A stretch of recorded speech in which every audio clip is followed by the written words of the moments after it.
Cool. Let's get rolling. Again, I will try and monitor chat a little bit. Tess, if you can monitor it as we go as well, and Most feel free to jump definitely. in if there is something that I missed and it's relevant at that moment. Tess is our sales and marketing manager. I am Justin Miller. I'm the president here at Direct Mail. And there's a lot of people on here. There's a few that I know. There's a lot of names that I know, and then there's a lot of people I've never talked to in my life. So I'll give you the very quick bio before we get rolling here. Um, First off, husband and father of three, because I get in a lot of trouble if I don't have that as the first bullet. Been self-employed since 96. I'm an entrepreneur at heart. I love small business and entrepreneurship. Everything we're talking about today is applicable to small businesses.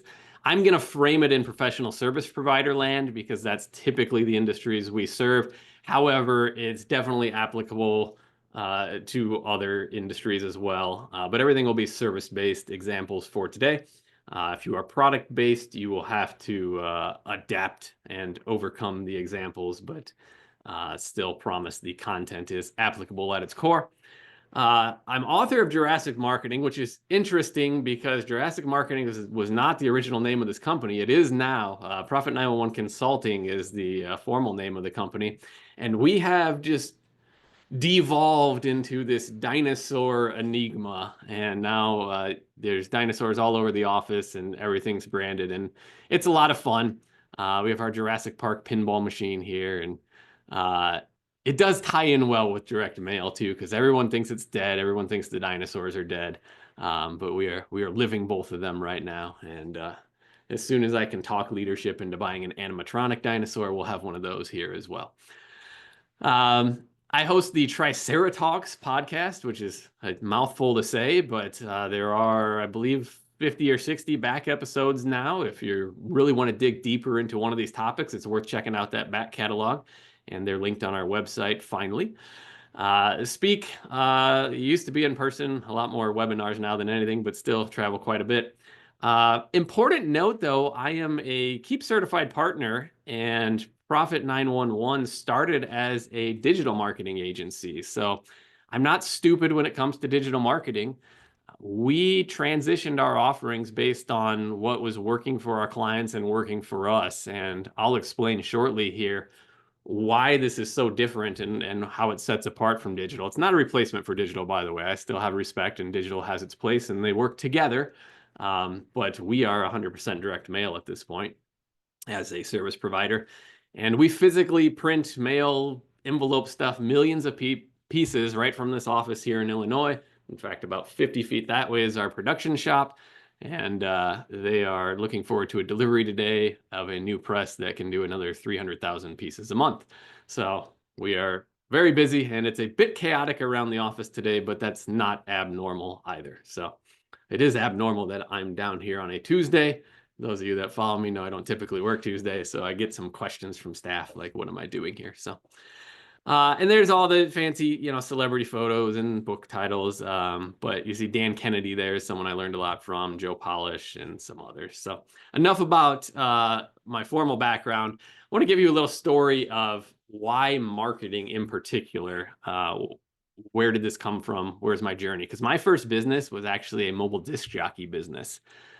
We served weddings and special events, and we did like the giant shows with the trussing and lasers and fog machines and confetti cannons. And I remember a turning point very specifically in that business that put me down the marketing path. And that was the Element Mobile Nightclub. And you're seeing on the screen some Ticketmaster tickets from October 11th, 2002. And Tom Tirana, since you're local, you'll recognize the River Center in Davenport, Iowa. So this was an event that we had rented out a local convention center. I don't want to say banquet hall. It is a banquet hall, but it is large. Had a capacity of about 1,100 people. And the concept was basically a drug-free, alcohol-free rave. And I didn't invent the concept. There were several of these going on. And we rented this place out, and I bought a lot of stuff. We had giant subwoofers, we had music video screens. Like I said, we had lasers and confetti cannons and T-shirts made, and crazy website. And we promoted the heck out of this thing on radio. So for about 3 weeks leading up to this event, any radio station break on a top 40 station between 3 p.m. and 11 or 12 at night, we had our commercial on. And you have to think back now because this is 2002 and this is kind of pre-streaming radio. So, high school students were listening to FM radio at this point in time. And we were on there, so they heard it. We hired the radio DJs to come out and do a remote from the facility, and we gave away a ton of tickets on the radio, and it was a good time, good old-fashioned event.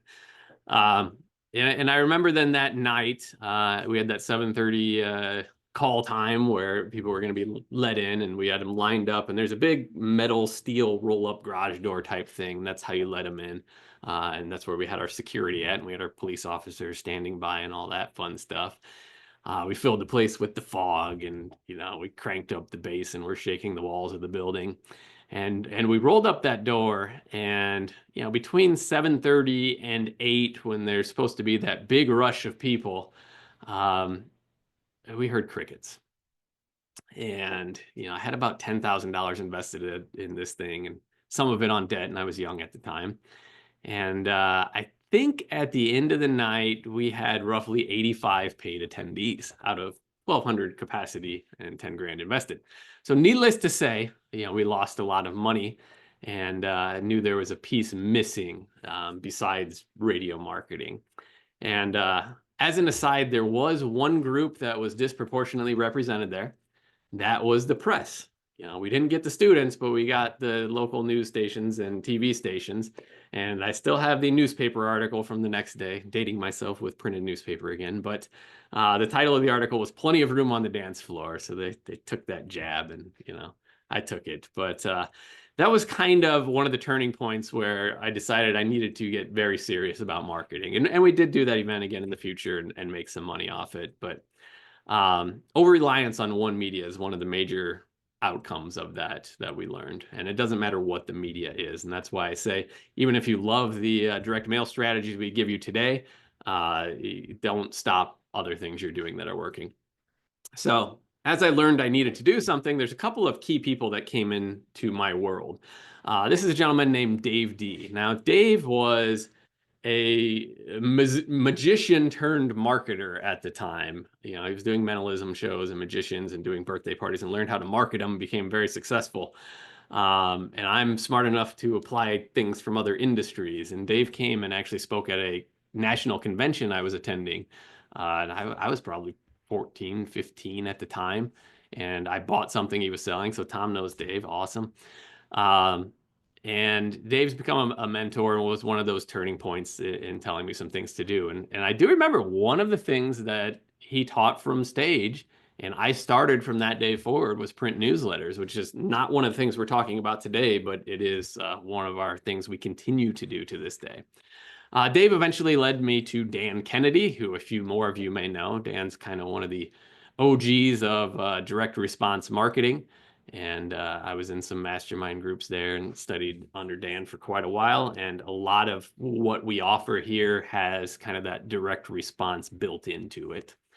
And then while in those worlds, today I'm giving a shout out to Michael Rosbrook, who applies a lot of these types of teachings to the tax resolution industry. And I see some names of Rosbrook members in the attendee list, so you all know Michael.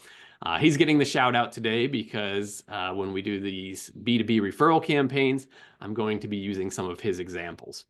And he's expertly applied it to his particular industry. So fast forward a whole lot of years after that wedding and disc jockey company, which was sold to Kevin, who's actually my co-host of the podcast, if you listen to that. And we are a direct mail agency now. And what we live and breathe for is accelerating small business growth by executing winning direct mail campaigns, which is a mouthful, but everything we do has to fit into this category.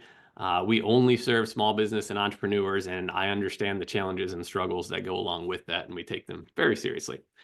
So what we're going to cover in our remaining 50-ish minutes, a very brief primer on direct response marketing versus other marketing types, the psychology of direct mail, kind of why it works, the pros and cons of using direct mail versus other media, how we're going to measure success because it requires a little bit different thinking than traditional. We're going to talk about our Jurassic trifecta, which is our kind of three-part direct mail formula. And we're going to dig real deep into one of the three today, and that is our B2B refer generation system, or referral letters for short. And then at the very end, which I'm talking like the last 2.5 minutes, I'll let you know how we can help with this. And there's a little special offer for people listening live. So if you're listening to the replay, special offer is a no-go, but we're still happy to help you. And again, everything I'm going to teach today, you don't really need us for. We're happy to serve. And when you're at a scale, you'll need someone to serve you. But that is not my primary intent. My primary intent is to give you everything you need to do this in whatever manner you wish to do it. All right, so the first thing is kind of, what's with the dinosaurs and the extinction. And anytime we go anywhere and we tell people in a business networking setting that we are a direct mail agency, they're like, what? People still do that? Is the response. Without question, that's the response we get, which we love, by the way. So I don't take that as an objection by any means. It's a conversation starter. And my response is, yes, you still get mail in your mailbox. And there's a lot of very well-known larger companies doing it as well. We've applied it to smaller companies, but some common ones that I like to use as examples, and maybe some of you have received these advertisements in the mail, is Wayfair, an online furniture retailer, is using direct mail, which is interesting. eBay is like one of my favorites. eBay doesn't even sell their own stuff. They're an auction company, and they use direct mail to market. Google AdWords, everyone got these for decades. I don't know. I assume they're still sending some variation of it, but the irony is not lost that Google AdWords is advertised via direct mail. Amazon about 5 years ago brought back the Sears wish list catalog, the Christmas catalog called Joy Delivered. So if you happen to have kids and buy kids stuff on Amazon, you've probably been getting this catalog the past few years around Christmas. The funny aside is, this catalog doesn't have pricings like the old Sears and JCPenney catalogs did. So the kids just go through and circle everything. Indeed, who's rolling in money the past 5-ish years, they are doing direct mail. DoorDash, and Amazon's doing it on the music side as well, and some other sides of their business. And I continue to add examples as I get them. But needless to say, direct mail is alive if you do it carefully and track your results. It is real money. You certainly can do stupid things with direct mail and go broke, just as I can run a nightclub and spend $4 grand in radio ads and get 80 people in the door.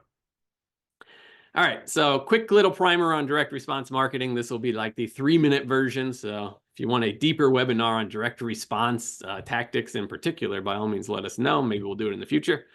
But at the end of the day, direct response marketing versus all other marketing is trying to cause someone to take a specific action immediately. That action often is hire me, it's call and schedule, it's visit website, it's scan QR code. For our purposes today, the call to action is going to be refer us. So all of the campaign I'm going to show you is trying to get referrals, and that's its direct response. Direct response marketing has to be trackable by definition to be direct response, and you have to be aware of channel bleed. So anytime you have multiple media at play, obviously the hope is they lift each other. So if we do TV and radio, we're hoping that people hear both and they'll respond to one or the other, and one won't get all the credit. So anytime you're doing multiple stuff, beware of channel bleed. And this is very true in this day and age if you're doing offline marketing, because oftentimes the first thing we do, we get the piece, let's Google and see what this company is all about. So be aware of that. It's not about goodwill and views. This is about, stuff we can deposit in the bank, not clicks and likes and stuff. I do like those, so by all means, feel free to like my stuff and connect with me on Facebook, but this is about making money.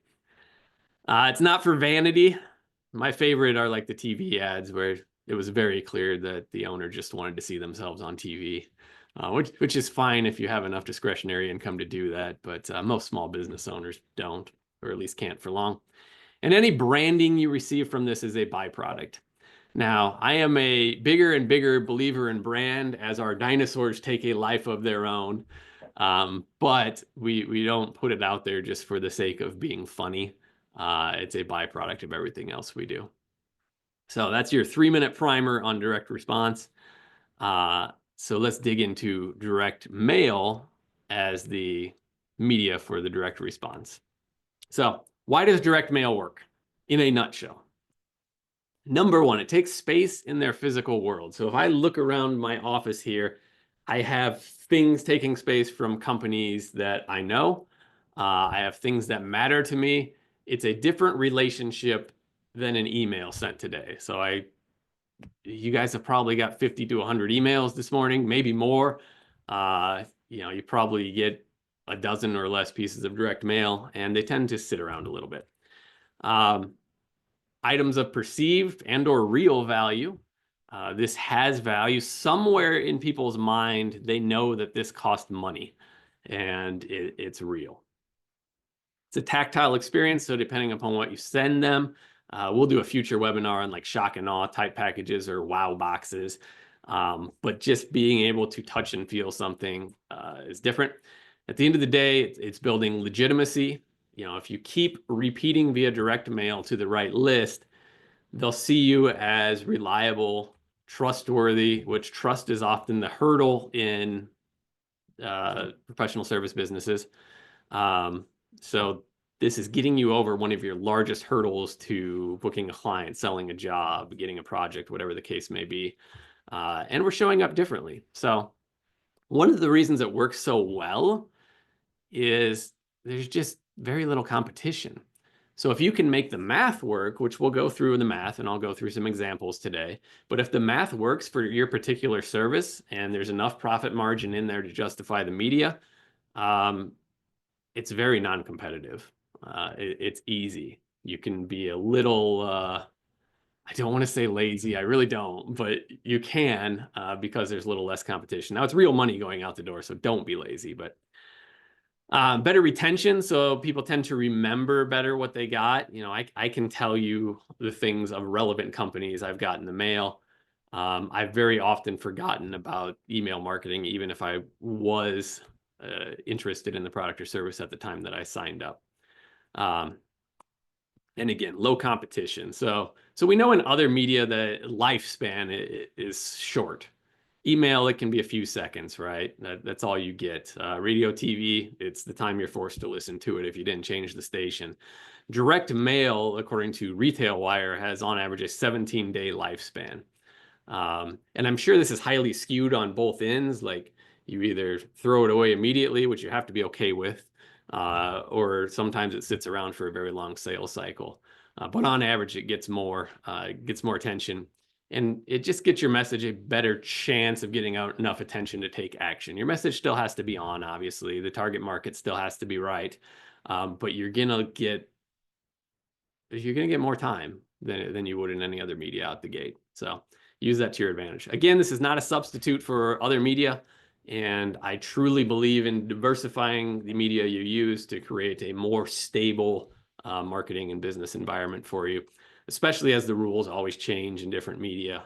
You don't want to get the Google slap overnight or anything like that and shut down your whole business, which we've certainly got those desperate calls before of someone that what was working is not working, and we should have done this 6 months ago. All right, so with all those benefits, why doesn't everyone use direct mail? There's a long list, but let's go through them. The number one and biggest is it costs real money. It's a physical thing going out. It costs money to print. It costs labor to get it out the door. And the most important, or not most important, I suppose it could be. The most expensive part is the postage on that envelope. It could be most important because if you don't put it, it's not your letter's coming back to you. But so at the end of the day, it costs money. It's slower. If we put up a Google ad campaign, we can know like immediately what's going on with it as it gets served up. So this has a slower cycle, but we actually use that to our advantage.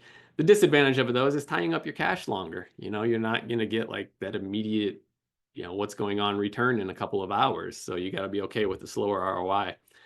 It takes time to physically design. Takes time to address and mail the pieces. Has to be planned in advance. So we have like that lead time to actually get the piece in the mail. And then the USPS has their lead times for how far it needs to mail to and go. So requires a little more tactical planning. Unlike my reminder email you all got 90 minutes ago, where I was able to just type it on the fly, get it out the door and get it delivered. Couldn't do that with a letter, right? Oftentimes people don't know who to send to. I will make that very clear today for this campaign, and I have an AI prompt for you as well, which is pretty nice.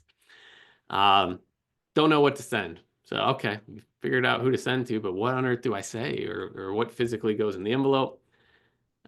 Here's our favorite one as a service provider is like, you actually did all this stuff, you did the hard work, and we're getting some results, and then an employee like just stopped or was random about continuing to do it. That's like music to our ears because we just take over what you were doing and everyone's happy. If you're doing this at any scale, you got postal regulations to worry about. The campaign I'm giving you today is pretty simple. You should be able to get this out the door without worrying about complex postal stuff. But once you get into volume and it's working and you're trying to scale upward very quickly, that becomes very important. Deliverability and timing issues.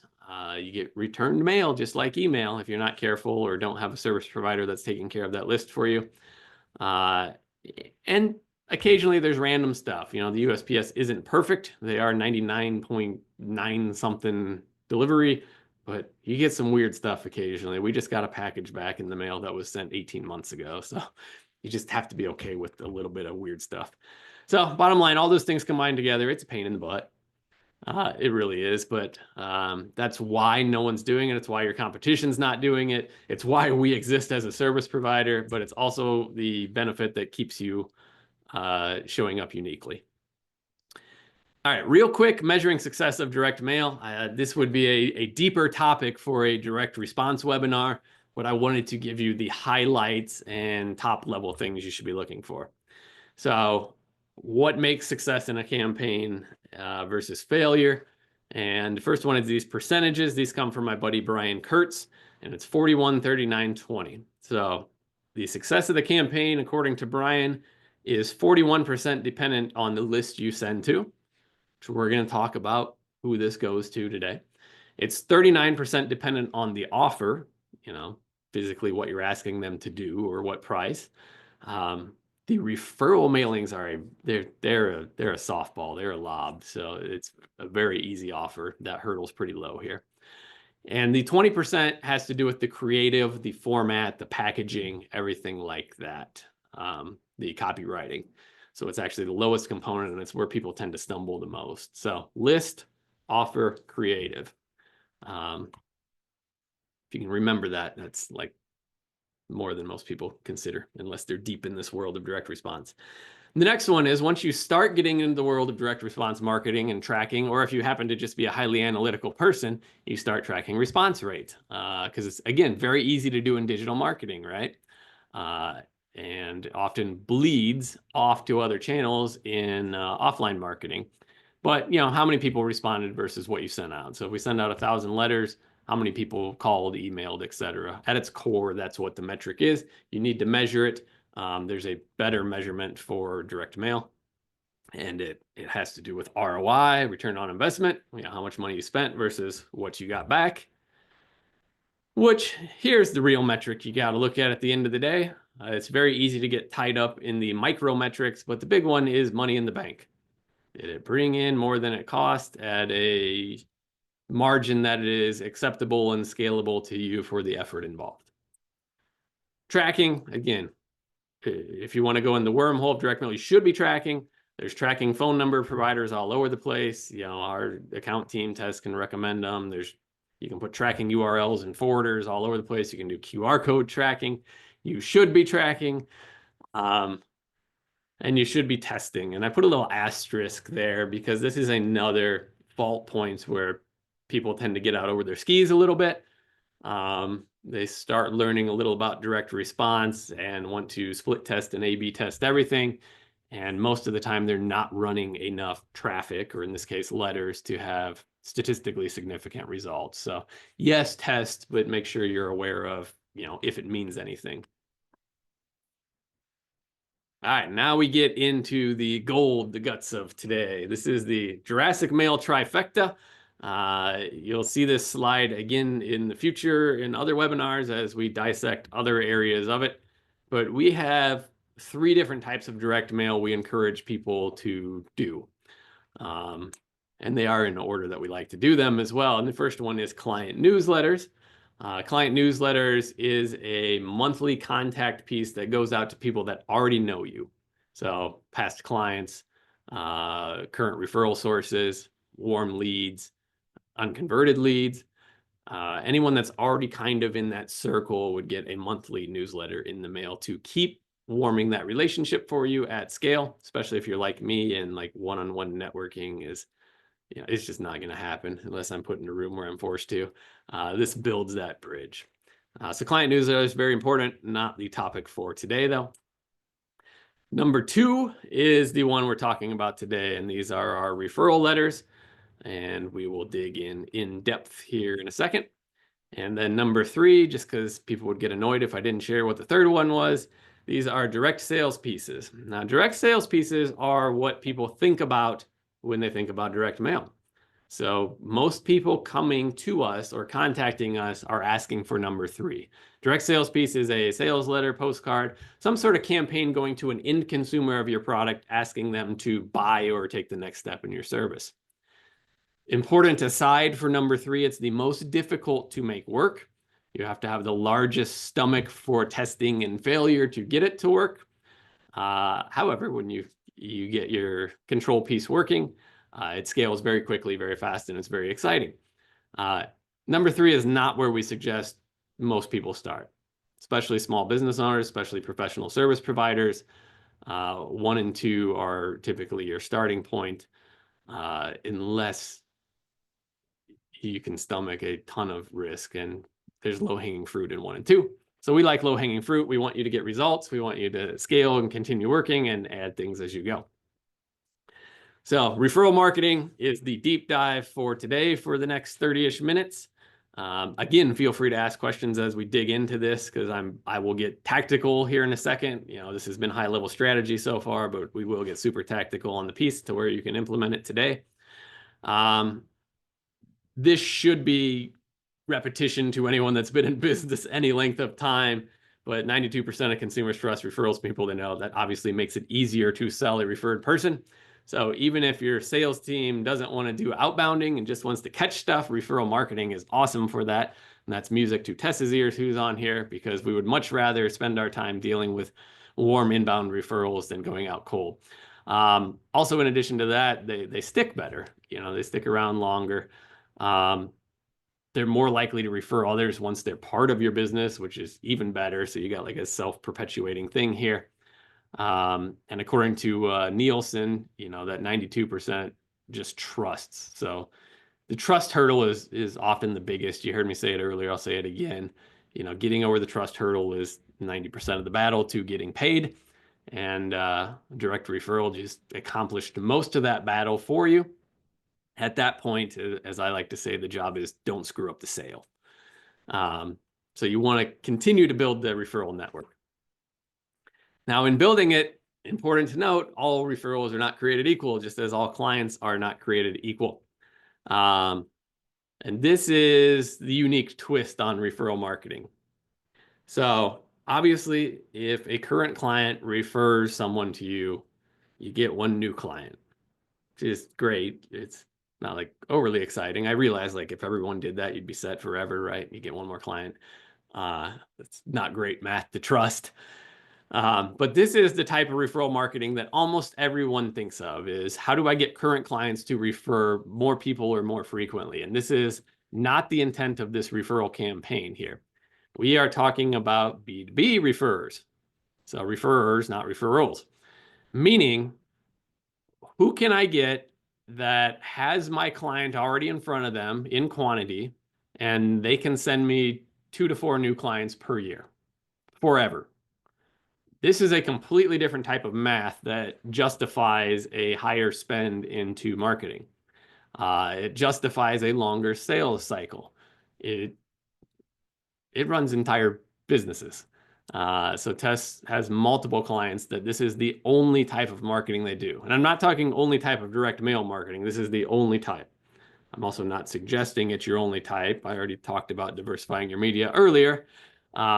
But it's a very powerful strategy when you get it dialed in and working.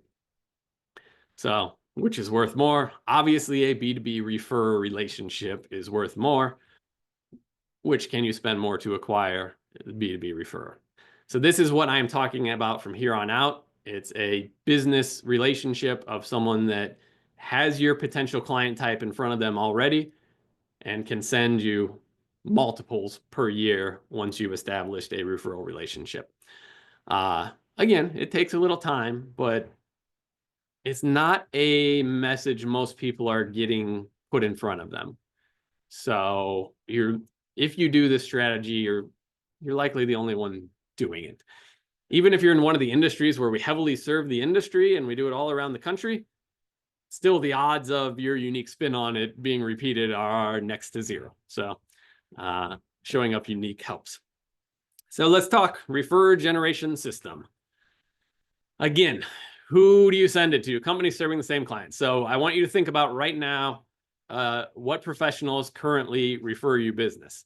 And I would love to have some examples in the chat, maybe like 2 words, what industry you're in, and then 1 or 2 other occupations or industries that currently refer you business. And I will wait a minute for that because this is critical to get before we move on. All right, Tony says landscapers. Is that the business you're in? If so, then who would refer business to you as a landscaper? Emma's in home care business. Katie's trying to get Katie works here. She's trying to get consulting out of me on the live webinar. Moro, insurance agents, home builders. All right, Joanna says pool construction refers to landscape design. Perfect. So there's one of your referral sources. Patricia is one of our tax resolution people, and attorneys refer business to her industry. Rachel's real estate. They buy self-storage facilities. Emma says her referral source would be care managers. Chris is in the fractional CFO accounting game and gets referrals from law firms, bankers, insurance. Tom is in IT for dental, and dental specialty practices is their service. They get referrals from dental consultants, dental supply sales. Sweet. Tom, branded apparel and swag, referral business from plumbing supply. Okay, so that's cool. Plumbing supply store refers plumbers. So wholesalers, I guess, would be the larger category. Perfect. All right, we are, I think most of you got it. If not, look through that chat and get the examples and start thinking of yours, because it's who's already doing it is, scaling up what you already get naturally. This is putting fuel and system onto what's currently a fire already. And that's what we're going for. Now, if you struggle to think outside of the box a little and come up with these industries, I have a ChatGPT prompt for you, because this is what we are going, if we're not familiar with your industry, this is what I'm going to type into ChatGPT to help us start a conversation over who can refer. And I will send this out in the recap in text so you can copy and paste it. But here you go. My company is a blank located in blank. We serve blank. I want you to recommend 3 to 5 definable business types or SIC codes that also serve these same clients, but who are not direct competitors to me. I need these business types to be easily found in existing databases or through list purchasing so I can send them direct mail marketing. Please explain why each suggested business type or SIC code is appropriate for referral partnerships or cross-marketing opportunities. It sounds long, it sounds drawn out, but each piece is in that prompt for a reason. It's helping us dial into something finite. So we're taking abstract ideas and we're making them achievable. So I need a guinea pig, and I will attempt to put this prompt in live for you. So if anyone wants to type in the chat the blanks, so the describe your company service type, the location if you want to do that, and client type and industry, and is willing to be an example, I will type that in for you here in a second. Oh, I like neurologist. This is okay. Dun, dun, dun. So you're gonna see here. Hopefully, Tess, can you see my Chat GPT window? You disappeared on my screen somewhere, so I'm gonna assume you can. Yes, All I right, can. so I would encourage you first off to have the paid version of Chat GPT, and for this particular model at this point in time, you want the 4.0 version. We use the other stuff for other things. Oh no, I want to copy and paste. I gotta escape out of my presentation real quick.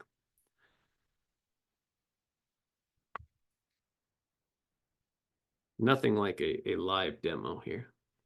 All right, so my company, and ChatGPT is pretty forgiving in that the language is not going to be great in this particular sentence. Located in Charlotte.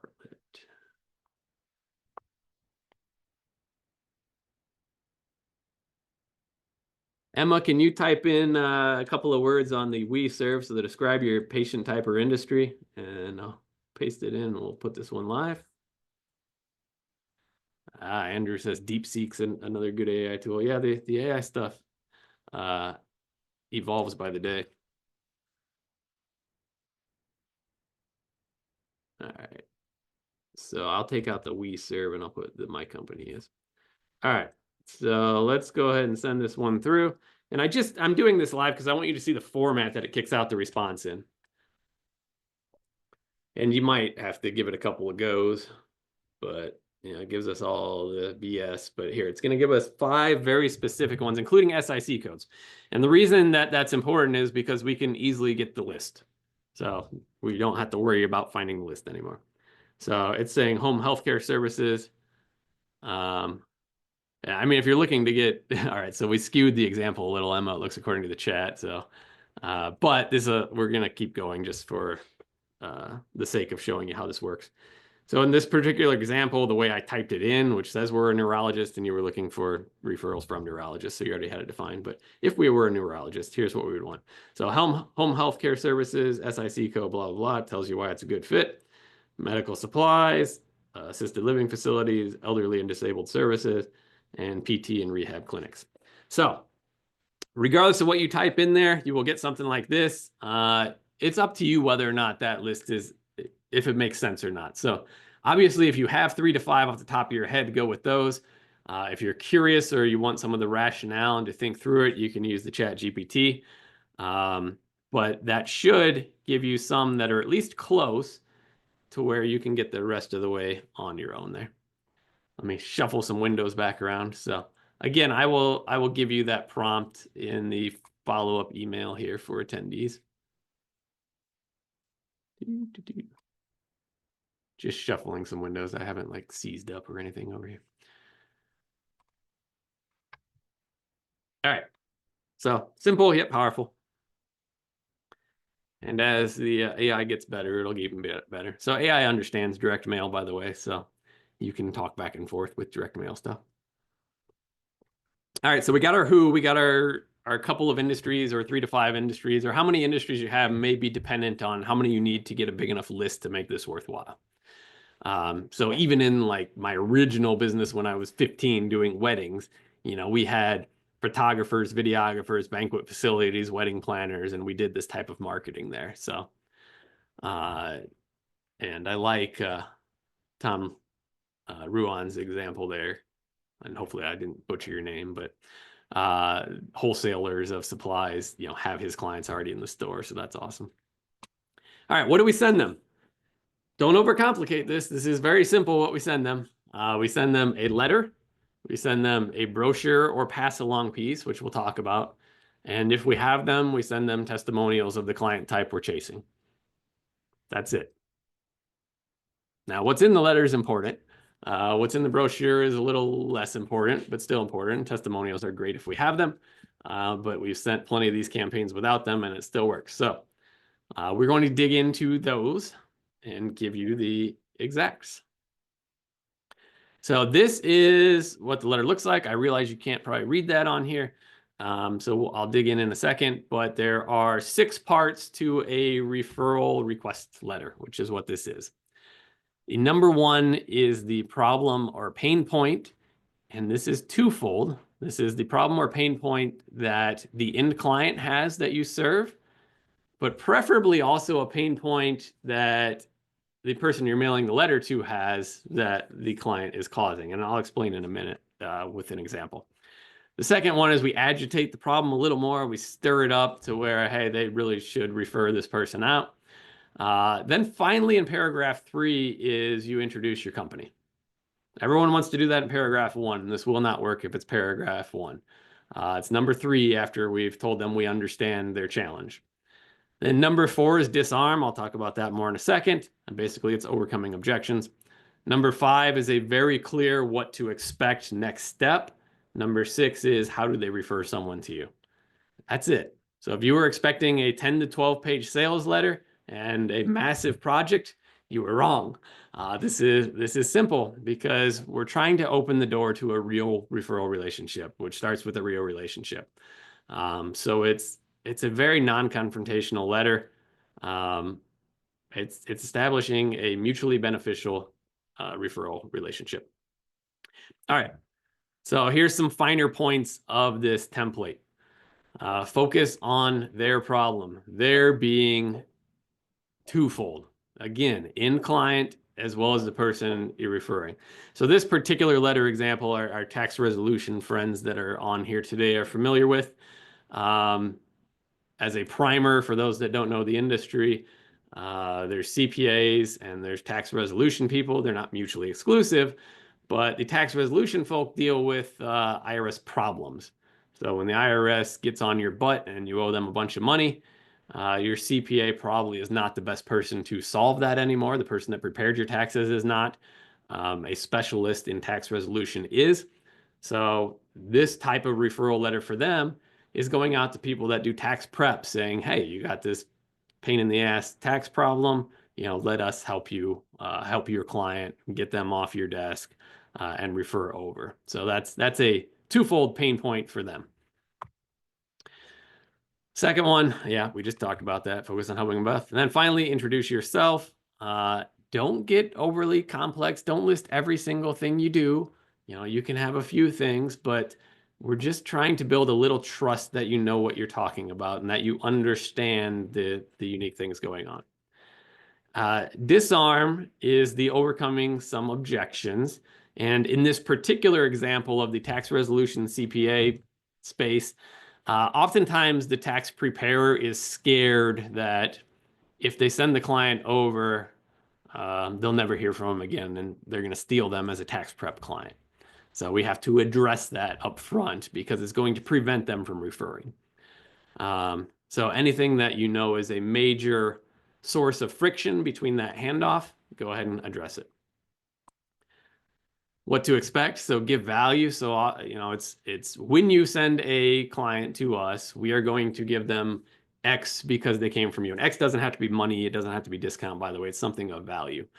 In the swag business, maybe the direct referral, you could give a bump in their order, or a few free shirts or something that doesn't cost a lot but has high perceived value, knowing that, hey, we didn't have marketing expense on this really.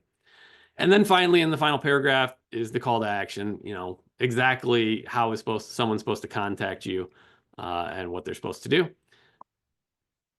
Here's a larger version of this. Again, you'll be able to see it in the replay and pause screen if you want and apply it to your industry. And in the disarm section, here's your common sales objections all listed in one place. Anyone that studied sales knows these already. And you don't have to account for all of them in this particular letter. But if you can think of what the top objection to them referring someone would be, make sure you hammer it out right there. In the case of the tax resolution people, it's, hey, they're going to steal my client.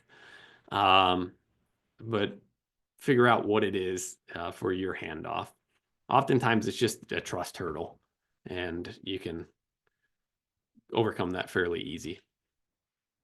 Oftentimes it's a timing issue, which means hold on to this letter and what I sent with it, but make sure you handle it. All right, the envelope. So the envelope's actually just as important as the letter, if not more so, because if the envelope doesn't get opened, the letter doesn't get seen. So here is a sample. There are some variants you can do. Um, the most effective envelope would be for you to sit there with a pen and handwrite them all with a blue Bic pen. We know that's probably not going to happen unless your list is 10 people, which wouldn't produce a very good ROI. So we have to do some trade-offs to be able to do this at scale. But essentially what we have going on here is kind of a blue handwriting font. We have a myriad of them available. You look at the return address there, you're going to notice something though. So these are B2B referrals, and you're going to notice that we're not sending this on a letterhead envelope. This does not have the company logo. It doesn't have the formal typeset. We are trying to simulate a more personal communication. So this is maybe off-brand for a lot of people, and it needs to be. Because if this gets seen as an advertisement from the envelope, this is not going to work. You're wasting your money.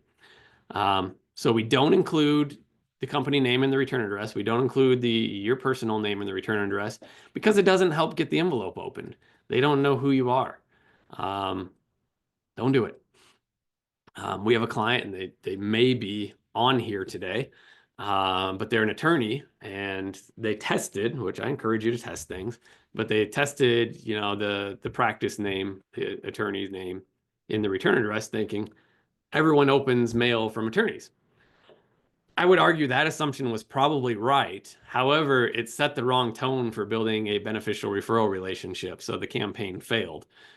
So stick to this.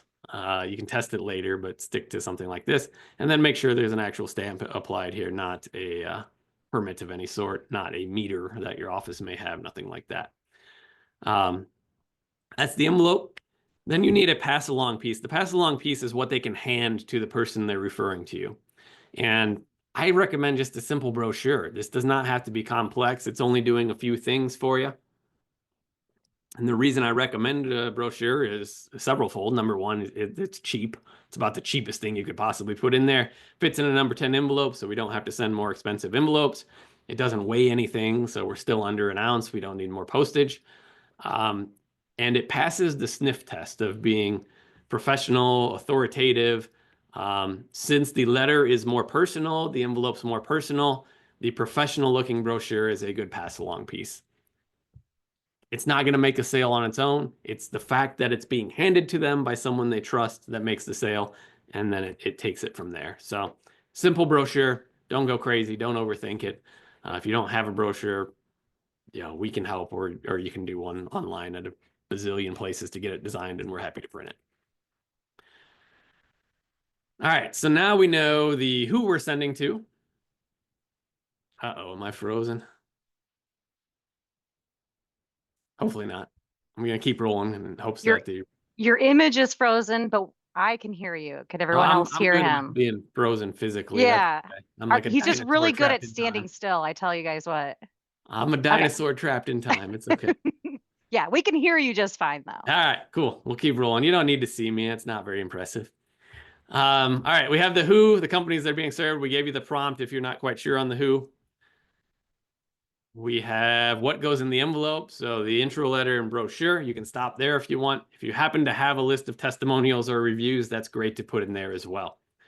And you can steal them from wherever they live. So copy and paste them off Google if you need to, or you have them elsewhere, start collecting them. All right, where? So this is, even if you serve nationwide, this is a campaign better started local. So geographically, you pick the ones closest to you to give you enough to make this worthwhile. And the reason, for no other reason, is just that you get to play up the local angle. It's a more familiar thing. It's like at the beginning in the webinar chat, I see the Midwest people. I didn't do it inauthentically, by the way. I was being authentic. But like, oh, other Midwest people. Great. We have something in common. So it just helps a little bit. It's one less thing to overcome. And it's harder for someone else to replicate. When? This is important. So this campaign is intended to be repeated. So we don't just get this list together and send it once. Once you pick someone to receive this campaign, they receive 3 letters spaced 1 month apart. So you'll be mailing them 3 times. month one, month two, month three. So they'll get 3 letters from you. This is incredibly important in direct mail to have repetition, particularly in this type of campaign where we're trying to build trust and build real relationships over time. That repetition helps make you legitimate. Also, it helps with timing issues. So they might just not have someone to refer at that moment in time. It's important to keep showing up. It's the reason we all get that damn Uline catalog, every 3 weeks in perpetuity. All right. And again, the why of this strategy, we're hunting for whales. We want someone that's going to yield 10 plus clients over the course of years, because it makes the math work. At the end of the day, it makes the math easy. If your service is worth several thousand or tens of thousands, or even we have clients that are in 6-figure service contracts for what they do, finding these referral sources makes it a no-brainer. And it makes it willing to put in the time it takes to make this work. All right, we get a question a lot. It is, should we pay people for referrals? Some clients can't do that. You see a stat here that says, consumers are more likely to refer business if they offer incentives, emphasis on consumers. I would submit that this type of campaign actually gets worse results if you bribe the referrer. You can decide that on your own. You can test it. But from what we've seen, we're trying to build mutually beneficial, real relationships. And the moment you inject money in the middle of that, it changes the dynamic of it. So I would encourage you to run this as is without a bribe, other than the fact that the person they refer to you is going to be completely satisfied and incredibly thankful and appreciative that you were referred. That's it. And if you want, you can do some surprise rewards and thank yous as time goes on, but don't tie them directly to the client referred. All right, here is another success or failure difference. And I believe we're up against the clock. I see that. We should be just fine here, though. The referrals convert better. We already know that. But you have to get to them fast. So it's not to say they're calling 5 others of your category or anything like that, but this is overcoming that final little trust hurdle. They were referred by someone they trust. Great. They're a little more forgiving on time. But according to Harvard Business Review, that fast follow-up increases conversion almost 400%. So you need to know what you're going to do when you get referrals or when you get questions from the B2B person you sent to, which is usually the first step, by the way. They send an email or call and they have some questions about what you do. That's the goal, by the way, is just to open that door. Funny, but somewhat useless stat.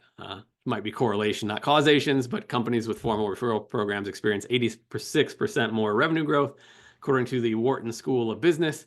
Yeah, probably if you focus on referrals, your business grows better. But all right, real quick, I'm going to give you the math of a campaign, and I'm going to tell you how we can help and where you can get questions answered, since there won't be time today. So we're going to base this on 1,000 letters per month. Some people mail more, not many mail less, but 1,000 is what we're going to do. Your list cost is fairly negligible. So when you find those 3 to 5 definable categories, oftentimes the list cost is like less than $100 to buy that. Copywriting and layout. I submit to you that if you're using letter format, you can fumble your way through Microsoft Word or Google Docs, and it should be 0 to write the letter, because it should look like a letter you created yourself, not something overly professionally designed. Print and postage service. This is based on our cost of providing this to you. So if you hire us to print and mail 1,000 of these letters and pay for postage, they're $1.66 a piece. If you do it yourself and don't count for your time, it would be less. If you count for your time, I bet it's $1.66 or more. But or if you have slave labor from children that you can get to stuff envelopes, maybe you can do it cheaper. Brochure cost, I picked 18 cents based on one of these campaigns. That's pretty close to what they typically are. So your per piece out the door is $1.84 a letter. Multiplying by 1,000 of them, $1,840 per month.